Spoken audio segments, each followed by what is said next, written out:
there, I'm going to give you a quick tour of our RowCruiser rowboat. And with this design, we wanted to achieve three things. To have a boat that's seaworthy, that can be propelled through the water by human power at the speed of a kayak, and to also have accommodation that you can sleep in. And this is something that's never been achieved before, so it's actually a difficult balance. You don't want a boat that's too heavy or too much windage, but you do want to have that comfortable accommodation inside. And so what we've got here, it's sort of a canoe-shaped boat, 18.5 feet in length, and there's a sliding seat driving system to propel it forward, which allows you to use all your big muscles.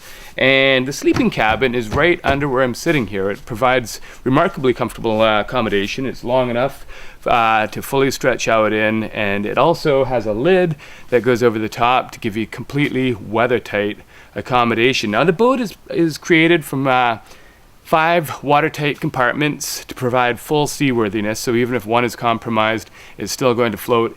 In the event of a capsize, which is very unlikely, all you have to do is right the boat, and almost all the water drains out of the cockpit in that process, so just a few buckets of water need to be removed after that. So very quick and easy to recover from a capsize, and basically this is the kind of boat that can go in open sea conditions if you're comfortable and you take the proper precautions in advance. So at the end of the day, when you want to anchor, you want to have a rest, all you have to do is drop the anchor off the front of the boat in a sheltered bay, and then you can climb inside your cabin, which is very comfortable. It's also very stable too, because you have your center of gravity low. So it's surprisingly large in here. You can see, when I'm sitting in here right now, I've got a thermarest and a sleeping bag, which creates a great comfortable bed, and a pillow of course too.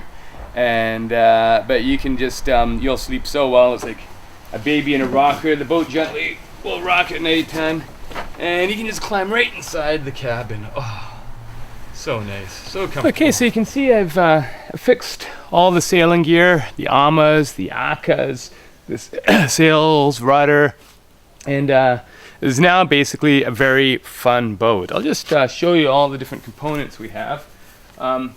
The akas, which are the cross supports, which support the amas, which are the outriggers, are our own design. They're hollow shaft, so it's curved and hollow on the inside, which makes it extraordinarily light, just keeping the overall weight down. The total weight for the boat is about 210 pounds. That includes everything, the sails, the masts, the dagger board, and which is pretty light for a boat of this size, having sleeping accommodation, sliding seat system, and all the sail appendages. A laser, for example, as a comparison, is about 130 pounds, so a little more than a laser, but it certainly offers a lot more. So basically you can see it's still the same overall boat with just a lot of stuff attached to it, which allows it to sail quite well. We can move the boat up to 11 knots in a good brisk breeze. It has a total of 78 square feet of sail area in total, which is quite modest.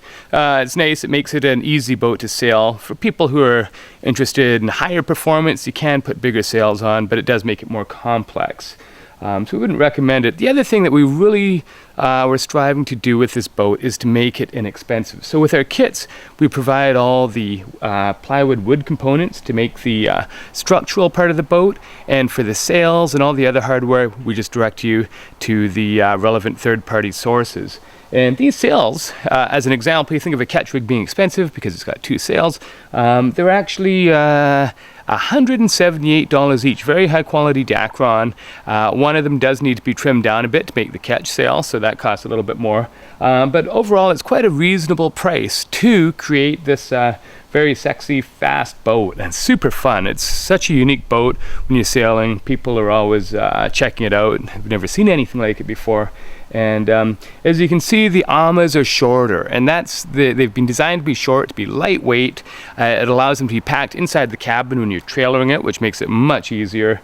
But most importantly, so that you have room for the oars, because at heart, this is a rowboat. It looks like a sexy sailboat, but it's designed to row very well. Now with the catch rig, it makes it very balanced. And the steering system that we have is quite unique. We designed it ourselves. It's a double spindle system with 2 dual tillers in the cockpit, and this allows you to steer from any location in the cockpit, even when you're leaning out to counterbalance the wind. Very easy, low effort. and there's a spindle over the rudder that a rope runs through, and connecting the whole system together.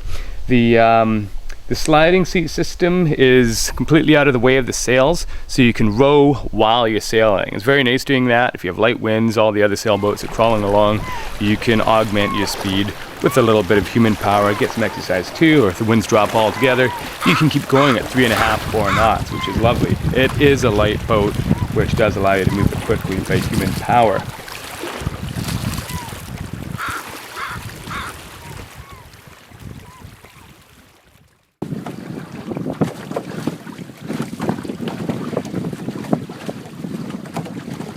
Okay, so we got a very light breeze.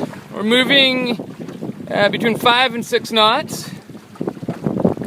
The boat just glides through the water. The rudder is so light, you barely have to touch it.